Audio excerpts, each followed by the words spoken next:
Why is your teammate your enemy? Meet two telemarketers, Steve and Luke.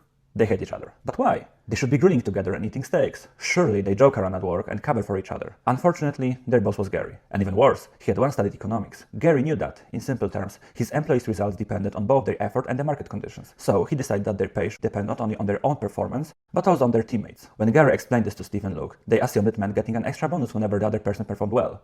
They were wrong. From now on, whenever Steve did much better than Luke, Gary assumed Luke had probably been slacking. So Luke started carrying a hairdryer around, just in case the perfect opportunity presented itself.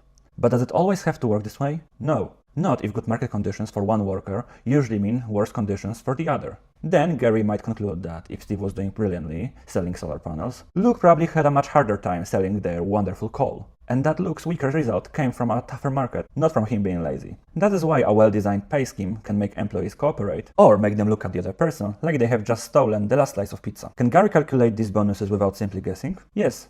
Unfortunately, it involves math, because economics starts with simple questions and ends with an equation that make you want to slam your laptop shut. Next episode, what happens if Steve and Luke can make a deal and transfer part of their pay to each other? In other words, how employees ruin Gary's brilliant plan.